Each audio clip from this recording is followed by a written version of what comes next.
I'm Amy. I'm Wendell. And I'm Patrick. And This is Yes, But Why? Podcast.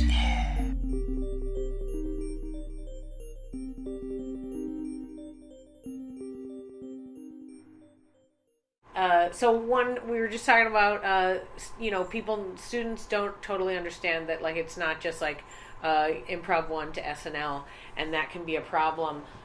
Something else that occurred to me recently was that it's not like you do one project, or that you even have one community that you're a part of. Like, you move, and things happen, and you make new friends, and you do different things, and all of it's okay. Like, I don't know. I think even that varies from person to person, because when I was younger, I was very envious of those people that just knew what they wanted to do.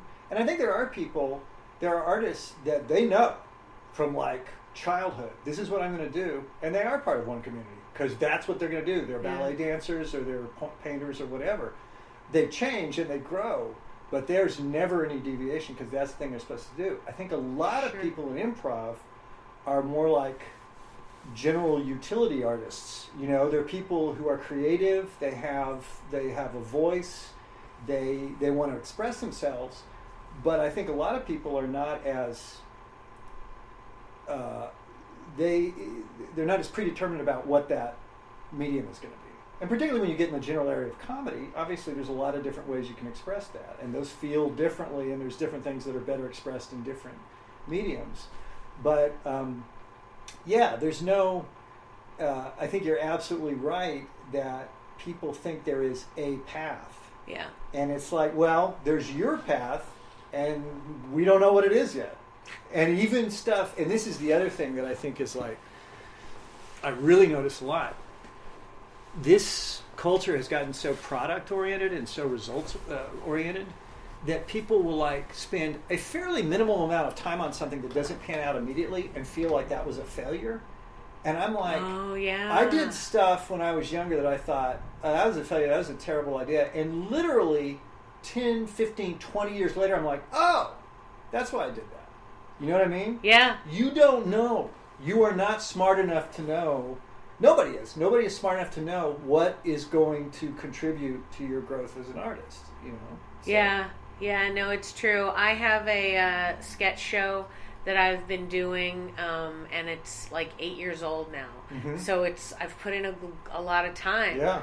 But now that I have the baby, my life is very different, and I'm starting to have to, like, I can't do as much, and I'm like, well, what can I dedicate my time to? Yeah. And sometimes I think, and occasionally, sorry audience, you're going to hear this, but occasionally I'm like, I got to stop doing that show. Oh, yeah. Because it's like so much, and I'm like, I've tried to do it without me. Like, I've tried to make other people handle it, and it's not the same thing, because it's, I'm the engine of this thing. But it's wild. That's another trap, is that you are comparing what you're able to do now to the way you always did it.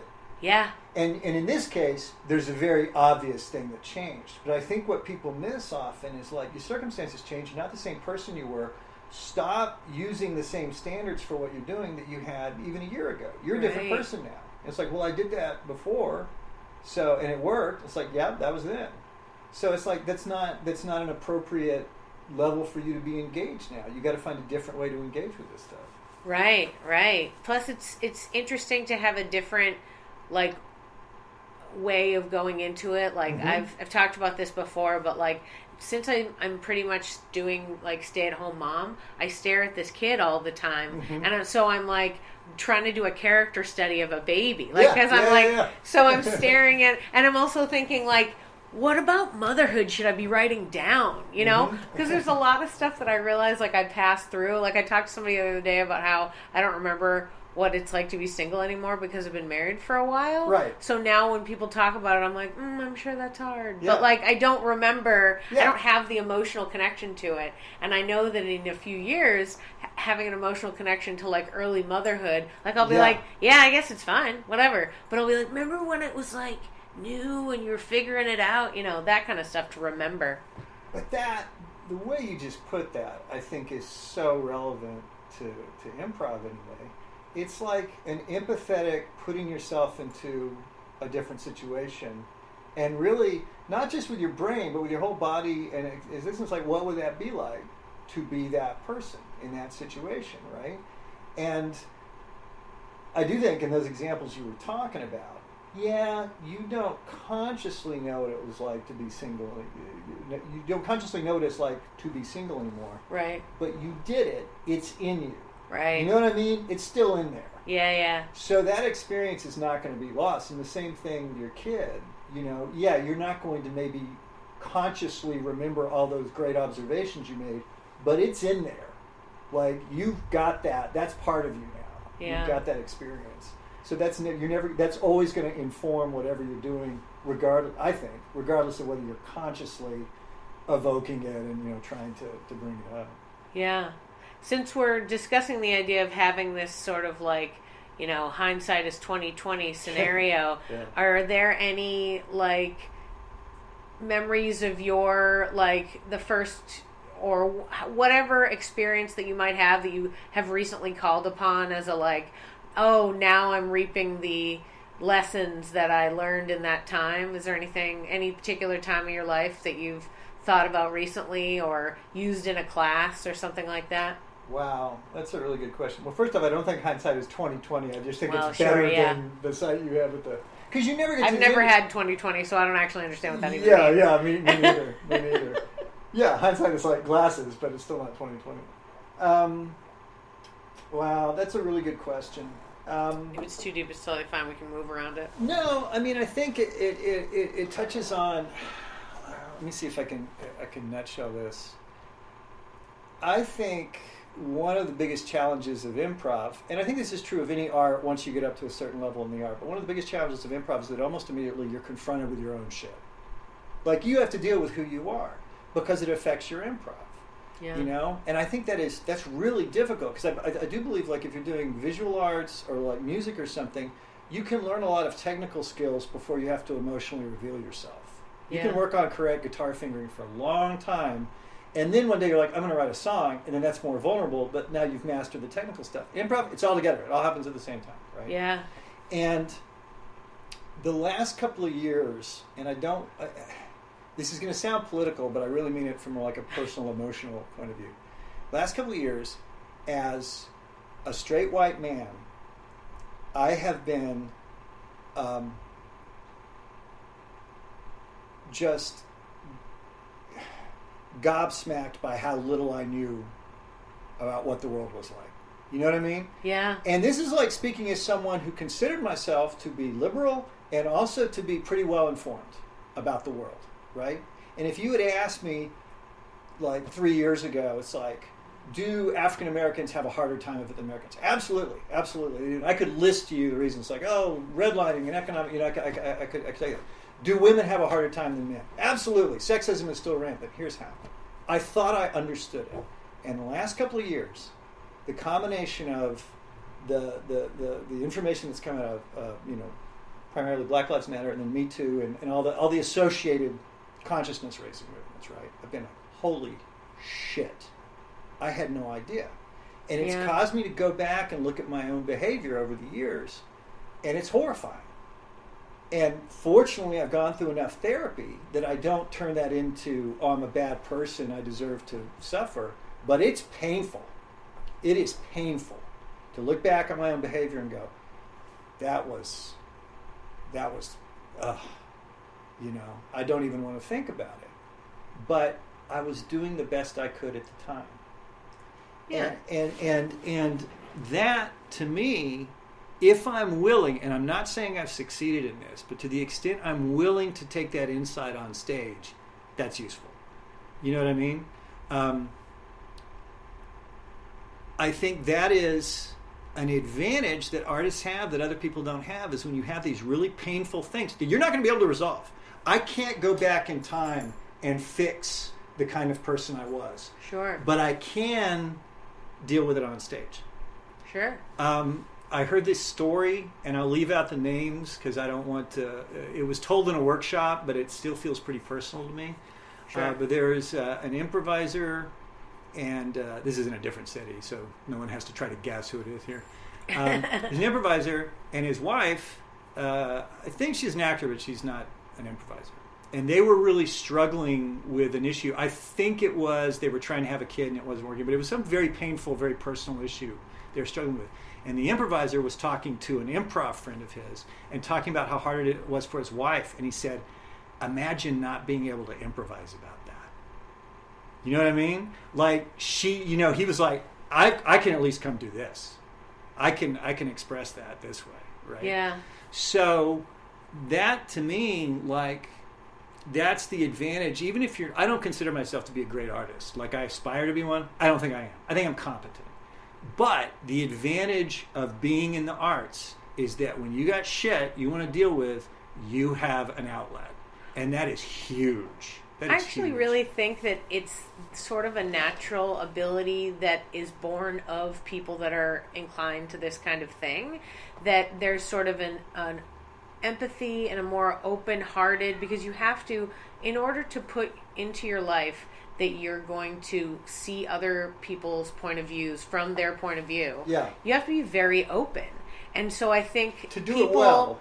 people who are trying to be actors. I mean, you know, think of every person you and I have ever known that have gone to grad school for acting, or who have been working in theaters in any city, you know, like on stage every night for 40 weeks or whatever that means for them. That idea, the idea of improvising, I think there is something to having it. And I think the thing that I actually think is crazy, and I will make it political, is that I think that unfortunately it means that we are the only ones that are truly going to be able to digest the world changing and be able to look inward and try to change ourselves in a way that feels good. Because when you're doing improv and we're doing acting, you're open to change. Like what we were just talking about at the very top, when we were talking about how it's like I need to be open to the fact that like my life is different now, and that's okay.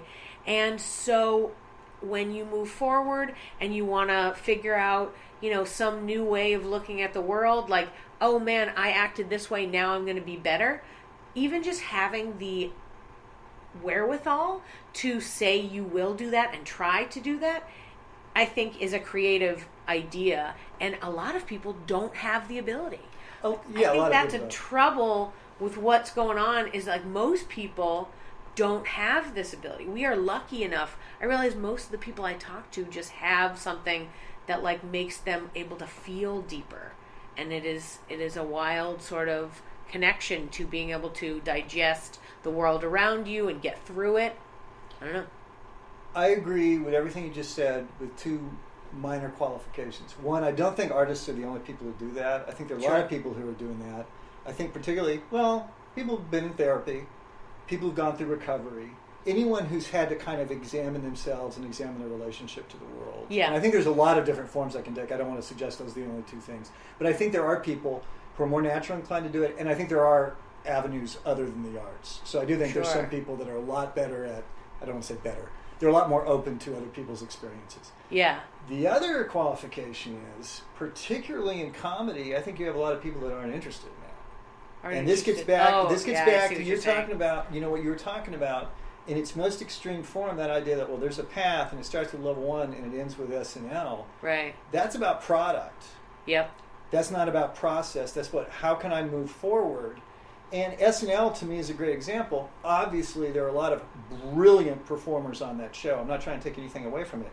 I do think it's significant how many improvisers want to wind up on an SNL, a show that has no improv on it whatsoever. Yeah.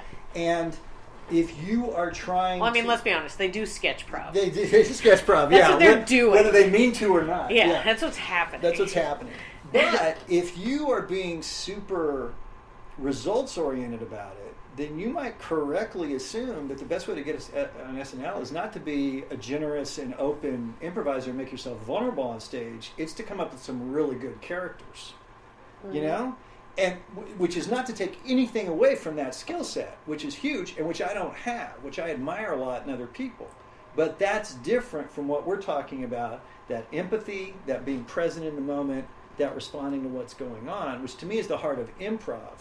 So I think it's possible to become a very good performer without really going too deep into that other stuff. I think it limits how great you can be as a performer, but it certainly can make you good enough to achieve something like that. Yeah.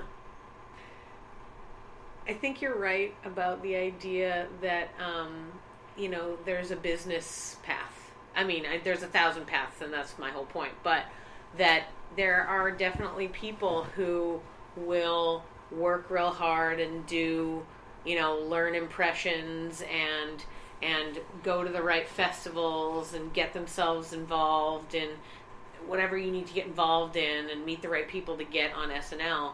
But then another thing we were talking about earlier is that it's just one job. Yeah. It's a job, and it's a job that will go however long, but it will end at some point, and then you need to do something else. So what's the trajectory like for you? Or at least, like, do you have the acceptance to try to get up and do another thing after that? I don't know. Well, it is the weird thing about SNL's prominence in this world, because I understand why people focus on it, because it's like, well, if you want examples of people who started out as improvisers and got famous, that's the best example. Yeah. But it's one show, you right. know? And it to me, it would make a lot more sense for someone to say, well, I want to be rich and famous. I'm like, well, that's reasonable, Sure. And there's a lot of ways to do that. Yeah, I want to be Jerry Seinfeld. I want to be Ray Romano. But one of those things. Yeah. But I mean, just saying, okay, I want to do good work that a lot of people see. I want to be really popular. Those are all like comprehensible goals. But to make it specifically, so I want to be on this particular show. There we go.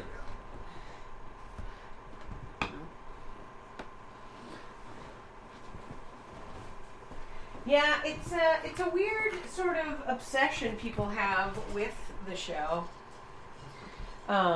They're really very much into that idea, and what's funny too is it's like considered this like all-American, really. And I was like, the guy who runs it is Canadian. You're not even, you know what I mean? Like, it's not like it's this amazingly. By this point, it's pretty American, but yeah, I mean, it's just the funny thing about it is that it doesn't even, it's terrible hours and way too much work and I don't think a lot of money. So it's like, yeah, it's not really, exactly what you should be looking for as far as a gig. Unless you love those things. I mean, I do think there are a lot of unless people... you love those things. Yeah, I guess you're right. But I mean, there are people that they're happiest when they are under deadline and they've got to produce a bunch of stuff and they're in this hothouse environment.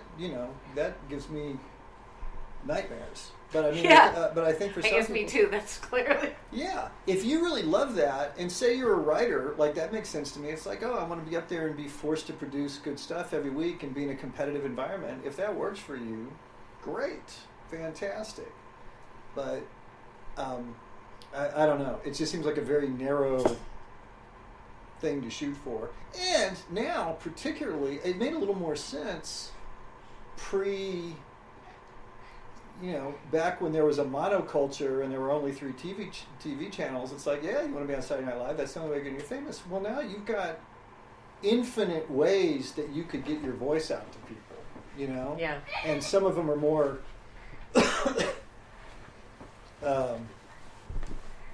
some of them reach more people than others, but you never know what's going to get noticed.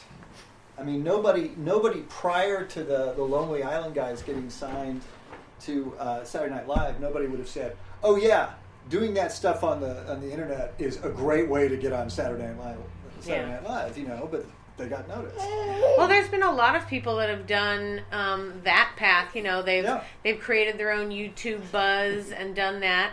But then there's the argument that there's a lot of, that a lot of the content that's out there in the world is just for the internet, and that you're based on like the number of likes you get and the number of followers, and now it's like a weird thing.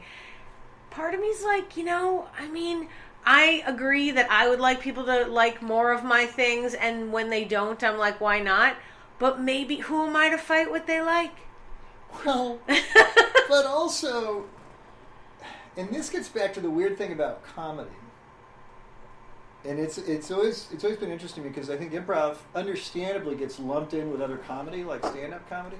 But there's kind of an idea in stand-up, no matter how good you are, if you can't make a particular audience laugh at a particular time, you failed to a certain extent. And people will acknowledge that, oh, that was a rough audience or whatever. But that was your job, was to make this randomly assorted group of people laugh. I came to this from bands. I did music. And nobody would judge a band by taking a random group of people off the street and saying, hey, there's music in here. And then you have that band play for them. It's like, did you like that band? No, I guess they must suck. It's like a band is playing to people who like that kind of music. And yet with comedy, we're expected to go into a room, it's like, here's comedy, you know? So when we talk about likes on YouTube, I'm like, I don't know who liked it. Like, I'm more concerned with reaching people who like the kind of thing I like than just getting random, getting numbers up. Yeah. Because there are ways to get more likes or more people to your show. Yeah. That don't have anything to do with what kind of stuff you're doing. And if you really don't care about what you're doing, you just want to get the maximum amount of exposure, whatever, there are ways to do that. But that seems really unsatisfying to me. But yeah. Maybe that's what motivates some people. I don't know. So you started out in bands, you say. Yes. How did that manifest itself? What kind of bands were you doing, and how did it end up in an improv theater? Well, I was kind of a classic Austin slacker. Like, I had a series of jobs. Are you from Austin? No, I grew up in El Paso. Right on. Actually. But I went to boarding school here, and then I left town. I went to New York to flunk out of college, and then I came back here and worked, a bunch of just kind of standard Austin jobs. Sorry. That's okay. I do that all the time. So I worked at like Hut's Hamburgers, and I worked at Half Price Books, and I worked at Waterloo Records, and I worked at the Legislature, and I worked at the Statesman, and I worked at Texas Monthly. Just kind of really living the Austin life. Yeah, and it was still cheap enough that you could kind of like not invest a whole lot of energy in what you were doing and still have fun. But I started playing bands around that time, and I wish I had. My personal issues were such that like I didn't have any faith in myself as a musician, so I didn't really commit to it. And I really wish I had committed to it, because I think I had the potential to be a good musician, but I was so screwed up emotionally that I was not pursuing that. But the answer to how that affects improv is when I came to improv, I had this very clear sense of how people... Right, exactly. That's what I was going to say. But how people collaborate together in groups. And one of the things that really struck me, and I've talked with other people who came to improv and music, and we all have the same reaction, we get so mad when people don't show up for rehearsals. Because you can't do that in a band. You can't just say, I'm not going to show up. Yeah. Like, that is a big deal. You are letting down the other people in the band. And improv, you're like, I can't make it. It's like, what? Yeah. We had rehearsal set up, So, obviously, you can do it without that person in improv in a way that you can't when you don't have the bass player or whatever. But I think, being in that sort of instilled my belief. It's like, no, you show up for that. That's your commitment to the other people in your group. So it still drives me nuts. And as a coach, long ago, I wrote it into my agreement. It's like, okay, I'm gonna charge you an amount based on how many people are in your group, and that amount is the same, and I don't care how many people show up. I'm not just going to collect money from whoever showed up. Yeah. That's because that gives you impetus not to show up. You're going to pay me whether you show up or not. And if you're not interested in showing up for your own rehearsal, I'm not interested in coaching you, basically. Yeah. But. So how did you get started in improv? How did you break out of the band situation and get yourself involved? Which theater, or I guess perhaps it was in the early days of Hideout, perhaps? I've heard that was the longest running. Where did you start? Hideout was definitely the nexus of improv back then. So I started improv, and I think I was kind of seeking something, because I had just finished a stint where I was training as a yoga teacher, and then kind of dropped that. And then I had signed up for a friend of mine who's a really good painter here in town, Jennifer Balkin. I had signed up for her figure drawing class. So I was clearly looking for something. Man, you're the ideal student. No. Oh, we'll get into that later. But no, I am not the ideal student. I'm terrible. But I was in a group, this kind of large, loose group that would go out like once every couple of months and get dim sum. And I knew some of the people in the group. I think maybe I knew Shannon McCormick. But Shana Merlin was in that group. Uh-huh. And I didn't know her at all. And we sat next to each other at dim sum once. And I was talking to her, I'm like, what are you doing? She's like, I teach improv. I was like, oh, that sounds interesting. And at that time, she was teaching at the State. It was part of the State Theater acting school, and it was before she had started Merlin Works. But I signed up for a couple of levels of her class, and she was doing like John Stonian stuff. So there was a lot of short form stuff, and there was a lot of narrative stuff. Neither of which really, like, I liked it. It was fun, but I was like, nah, this is okay. But then she found out I played piano. And Shana, of course, had founded the group Girls, Girls, Girls, who do improvised musicals. She's like, oh my God, will you play music for us? So I started playing music for Girls, Girls, Girls, and that was great. And the cool thing about that was I immediately had all this status in the improv world that I had not worked for. You know what I mean? Like, I was just like, oh, cool, I don't have to do the work. I just come in and play piano. So I was completely happy with that.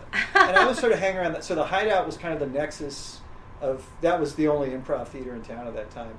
And it was so, like, literally it was one of those situations where people are sitting around the green room and there's, say, an 8 o'clock show and a 10 o'clock show. And at the 10 o'clock show, someone walks in and says, who wants to play the show? And everyone's like, I do. So there were maybe 50 improvisers in town, maybe 20 to 30 that hung around that theater a lot, right? So I was doing that. I was pretty happy. And then I saw on stage, in rapid succession, I can't remember which came first, Tight, which was a forerunner of the Frank Mills. So that was 3 couples, Dave Buckman and Rachel Medorsky, Bob and Erica McNichol, and then a couple who are also kind of Chicago trained, Aaron Plishke and Jen Cargill. And they were doing Chicago style stuff. And I saw that and I was like, oh, wait a minute. And then I saw Bob and Erica do a 2-person show, and I was like, holy shit, I want to do that. What is that? And it was just one of those things where just the synapses fired. It's like, that's what I want to do. And I always feel bad telling that because it feels like I'm demeaning, John Stonian stuff. I'm not. I have a lot of respect for that, but it doesn't push my buttons the same way. And we've had people at Coldtowne that do the exact same opposite thing. I had a group years ago, and they were all going into the next level, and they're like, man, we really want to do narrative. And I was kind of like, I'm not supposed to tell you this, but you guys need to go to the Hideout. Because no one's going to give you better training in that, and you're just going to be frustrated here because that's not what we do here, So I think it works both ways. But once I saw that, and that was right around the time Coldtowne had just moved to town, the group had just moved to town. They were literally starting Coldtowne Theater right then, and all those people I had just seen on stage were teaching there. And I was like, oh, okay, I got to do that. So I was in the second graduating class at Coldtowne, and have been there ever since. You are the conservatory director there now, huh? I am. How was the path to that? Was that always something you wanted to do, or did it happen upon, it became available and you were like, you know what, this is something I'm interested in? How'd you get there? It became available. I mean, I was the first, so the initial teaching staff of Coldtowne was the Frank Mills and the group Coldtowne. Mm-hmm. That was when they first started. I was the first teacher they hired after that, as once they were in motion. So I'd been teaching there the longest. I had not. I guess I had been thinking it's like, oh yeah, if I were conservatory director. Cody Deering actually was the conservatory director right before me, and there was some, as always, when someone's in an authority position like that, you're like, nah, I would maybe have done that differently. But I wasn't really like plotting it or anything. And this sort of countervailing instinct is that I had worked middle management before in other jobs, and I had vowed to myself I was never going to do middle management again. That is the worst. Middle management is the worst. You get it from both ends all the time. Oh my God, but now you're in theater middle management, which is fun.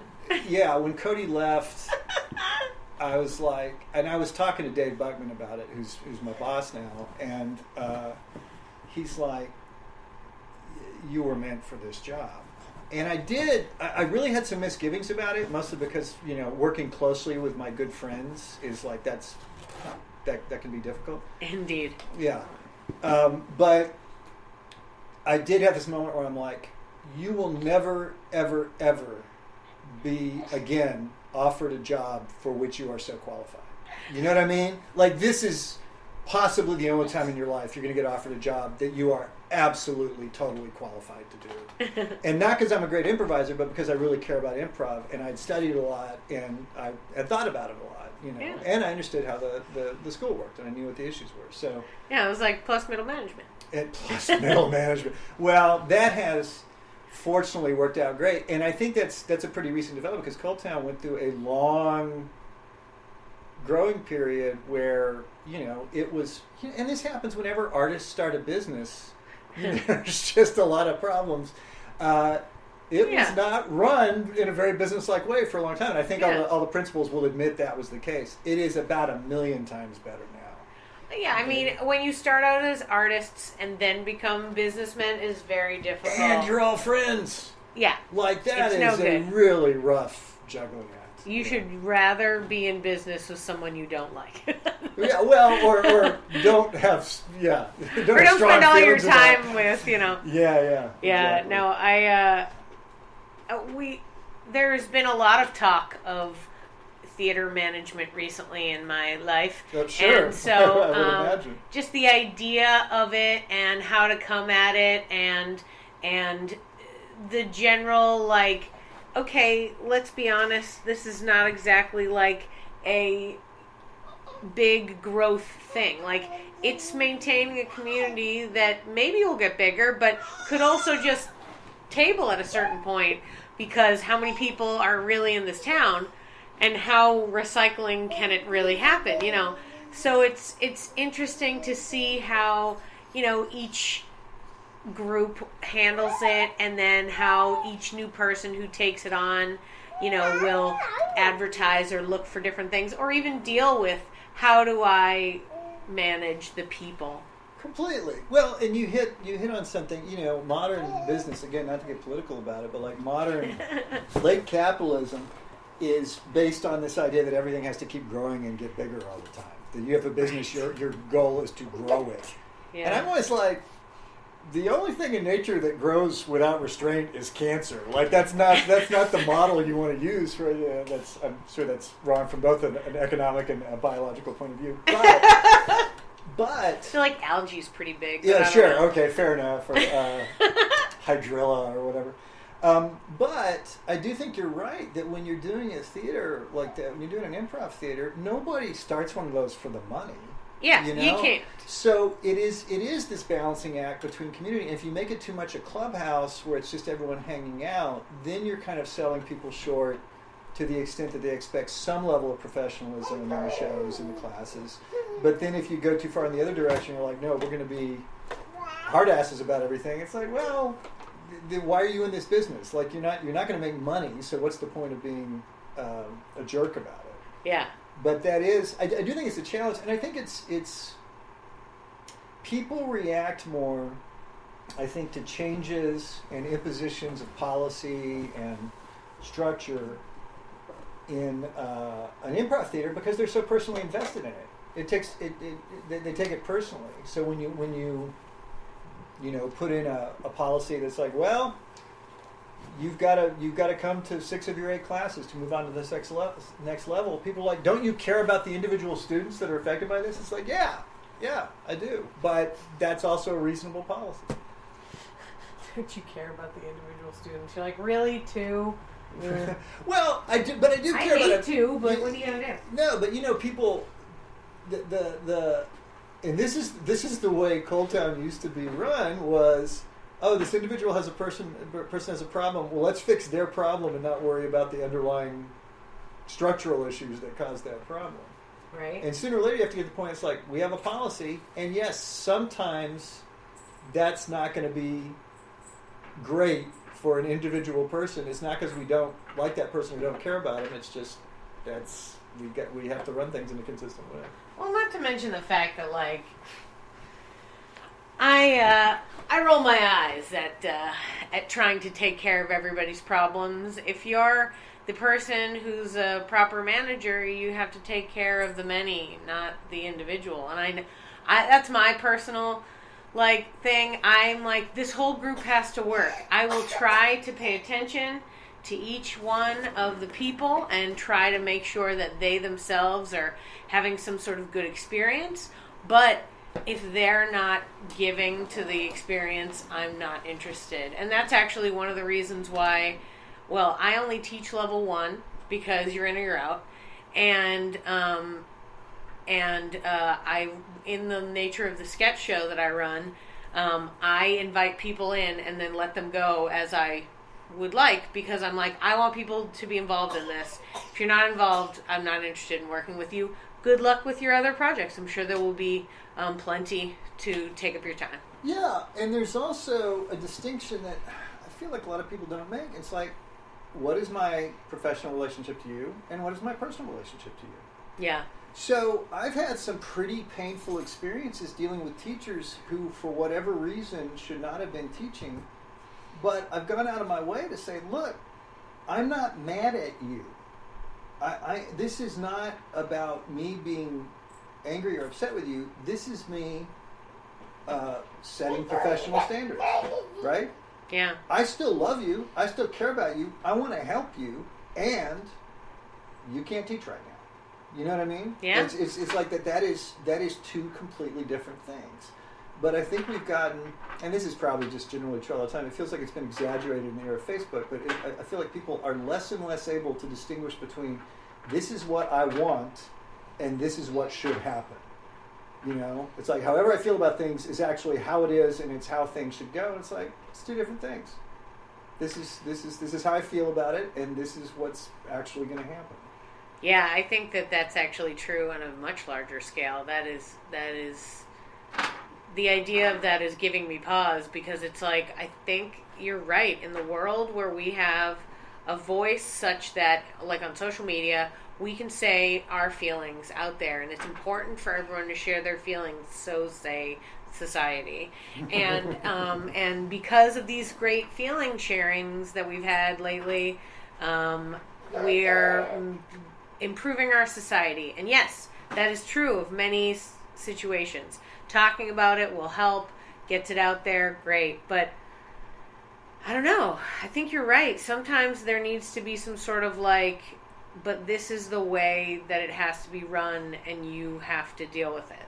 Well, it might not be fun for you, but you have to do X, Y, and Z to get what your dream is. And that's a really fraught idea coming from a straight, middle-class white man. Because that phrase, this is how it's done, was used to marginalize people, has been and continues to be used to marginalize people. You're not doing this right.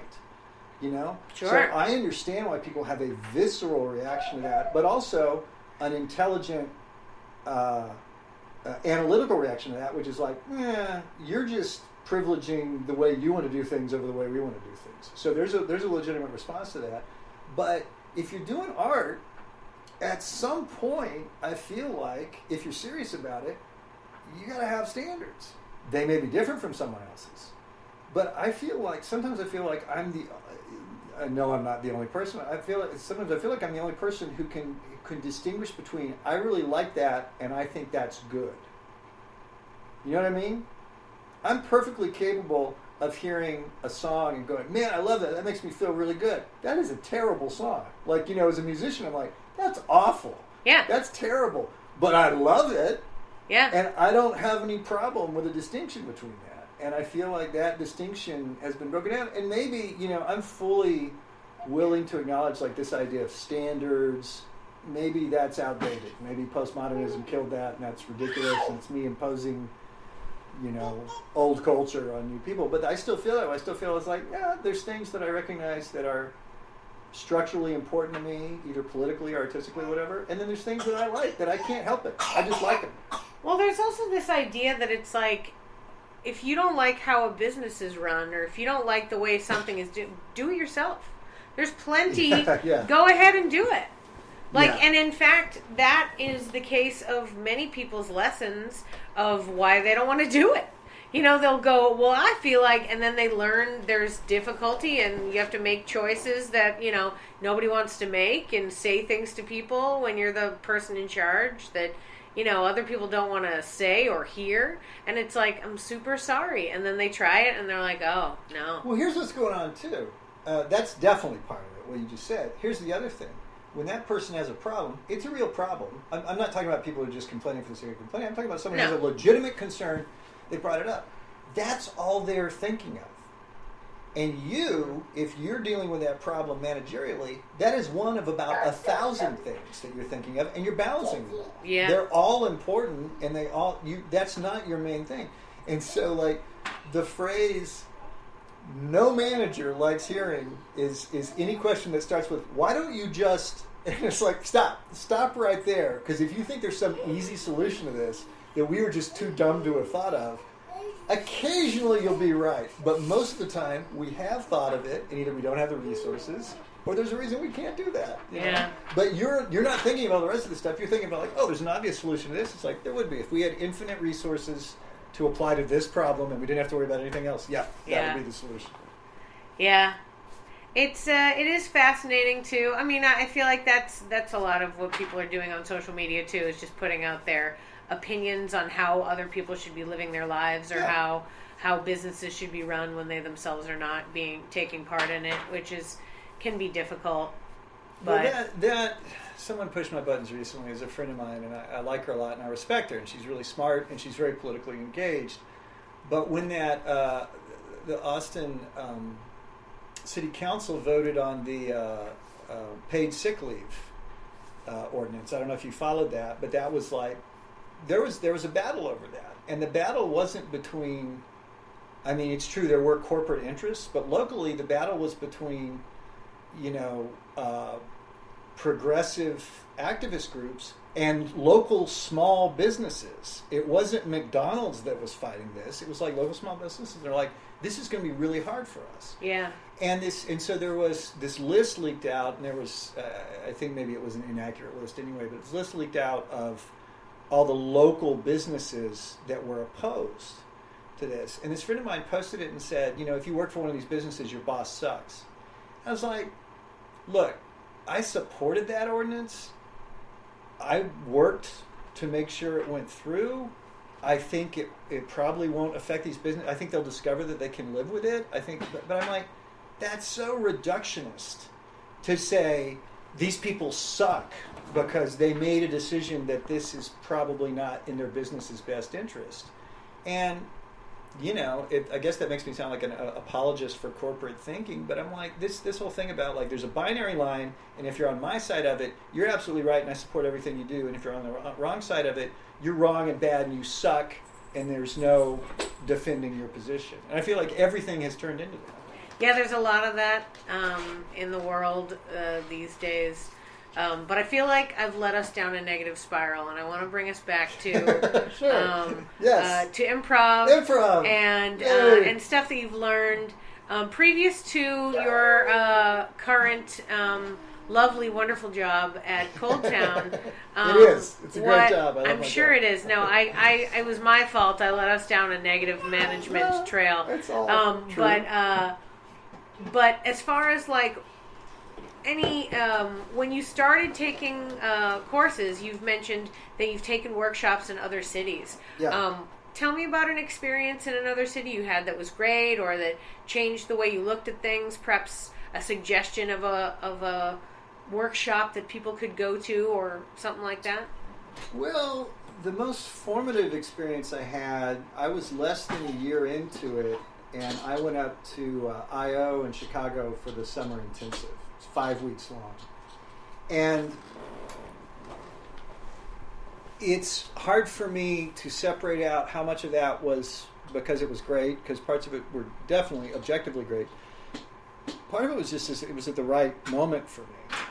And at that time, we did not have a particularly deep bench of performers here in Austin.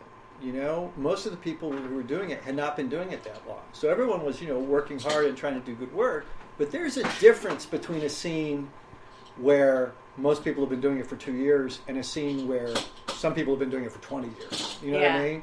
It's just the level, the quality of the work is different. So going up there and doing improv for 6 to 7 hours a day and then watching it for 3 to 4 hours at night blew my mind. Completely blew my mind. I kept seeing and learning things that I had never encountered before. I had one of my weeks up there was with Liz Allen, who I literally only had for 4 days, but she remains one of the most influential teachers I've ever had. She was amazing, and she embodied the kind of improv I want to do, which is about finding the truth in something, which is about being willing to be emotionally vulnerable on stage, which is about, yes, we're doing comedy, but we don't have to ignore the entire other range of human emotions in order to do that, and about unconditional support of who you're working with. So that was really, and I'd already been, people were teaching me that at Coldtowne, because like most of the teachers at Coldtowne had trained in a similar vein. But just to have so much of it concentrated up there at one time, and I've had other students go up there, even though they're coming from a scene. You know, Austin now is a much more vibrant scene, and you can see a lot more really great work here. We've got a lot more good teachers here now.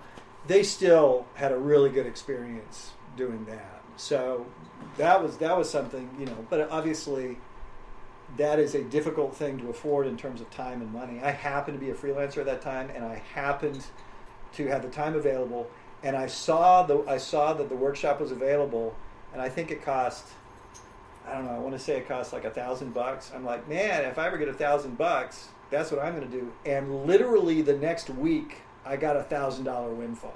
I don't even remember what it was. I'm like, yep, I know what I'm doing with that. So it was everything lined up for me.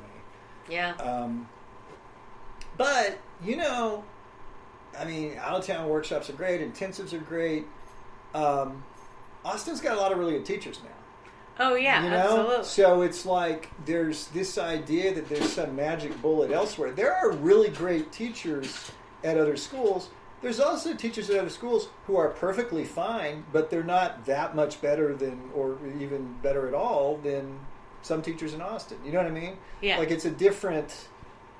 We are an improv city now in a way that we weren't when I first started out. Oh, 100%. Yeah. Yeah, it's definitely a destination place for sure. Yeah. And there's a lot of different things to offer. Like we were talking about earlier about how it's like, if you're looking for narrative improv, go to the Hideout. If you're looking for, you know, working on musical improv, Shana Merlin's going to help you. Yeah, like, that's right. That's like right. There are, and the beauty of that is that the sort of overall, like, how do we provide what the audience, by audience I mean the people who are going to take these classes. Yeah. How do we give them more? And I feel like there's a lot of people working towards that, and I feel really excited for even the crop of people that live here full time to get better and better, so that people can come here more often. To learn from what is a very supportive community. And the same thing that's a little bit of a downside. It's like, well, you know, it's a community in the process still of creating itself, right? There's some upsides to that. Yeah. There's a lot more opportunities to play here than there are, you know, Chicago or New York or LA or places like that. So it's like there's definitely a sense of like, you know what it reminds me a lot of, and this is just my own personal. Based on my personal history, but the improv scene over the last 10 years here reminds me so much of the Austin music scene in the 80s. Because it's like, because it went from everybody knows everybody and hangs out at the same couple of places and everyone's supportive even though they're technically in competition, you know, to this really rich scene that is big enough now that it's kind of impossible to know everybody.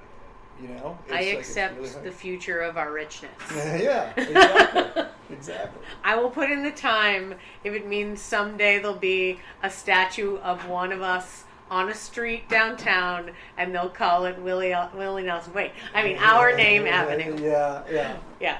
It's like, all right, sure, I'll take it. It'll be the only time an improviser has ever gotten famous for doing improv if there's a statue. Yeah, that can be wild. One last question, and then I will let you off to enjoy this rainy day. Uh-huh.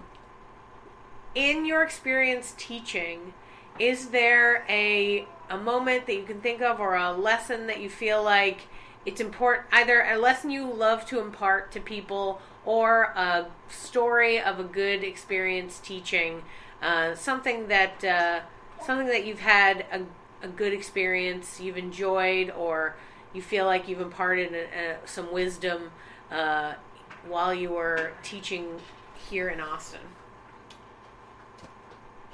I think to the extent that I have imparted any wisdom as a teacher, it springs directly from, obviously I'm transmitting a lot of useful information that I was taught by good teachers in turn. Yeah. But to the extent that I'm bringing anything of myself to it, I think a lot of it goes back to how much I struggled as a student. And so this gets back to something you were talking about earlier. I was a terrible student. Oh yeah, tell me that story. So here's the thing. I was older. Older students struggle more. Yeah. And I for a while I thought, well, you're just saying that because you were an older student and you struggled. That doesn't follow. I've had enough of them now. Mm-hmm. It's hard. We're rewiring our brains. You got a 40-year-old and a 20-year-old in the same class. One person has literally been forging their neural pathways for twice as long as the other person. It's going to be harder to break out of that stuff. But I was also arrogant, and I thought I knew better than everybody else. And I thought I didn't need this unconditional support bullshit. That was for simps. I get that a lot. I was a mess. And I also couldn't agree to anything. All my early teachers were like, Ratliff, just agree with something, anything, And it took me years to get out of that. But because of that, I feel like what I understand is that none of that was done with malicious intent. I was trying really hard. I wanted to be good at this. I wanted to be supportive, and it was really hard for me. So the lesson I took from that is, and it's really hard if you're a teacher to do this, because you've got some people that are they're more fun to teach than other people. But when you have someone who's being difficult and someone who is seems like they're resisting you and they're hard to deal with, they're doing the best they can. And I feel like my job as a teacher is to meet them where they are, even if they're not doing what I want them to do, is to deal with them the best I can. And I don't know. I think that's it. I think there's different philosophies about it. I think if you've decided that your school is a professional training center and your only job is to turn out top quality improvisers, that's kind of a different deal. That's kind of like, you can afford to be a hard ass and you can afford to write people off and say you don't belong here. That's not how I view it. I think it's one thing we do, but we have students. We've had students who come in and they came in because they were painfully shy and they just wanted to address that. And by the time they graduate, they're doing shows and they're loving doing shows. Are they ever going to be professional improvisers? Maybe not. But I consider them to be wins, because based on who they were when they came in, we worked with them. We didn't blow them off. We didn't say, you're not good enough, beat it. We worked with them, right? So that, I think, is the main thing I took, is like, I want to help. If you're willing to do the work, I want to help you regardless of where you started at. And that's one thing I try to get all teachers to do. And different people do it with different skill sets. But that's kind of important. Awesome. Well, thank you so much for thank you. Sitting down with me and chatting and dealing with my wild baby who is bouncing around, yelling and screaming. This is a very well-behaved child. Oh, good. Okay. He's just hungry. Yes, he is. Well, thank you so much. I really appreciate it. Yeah, thanks. Your time is valuable. And I hope you have a wonderful day. You too. Doing the things that you're doing. Thank you for inviting me. And thank you for being sweet to him and letting him chew your fingers. He's a very sweet boy.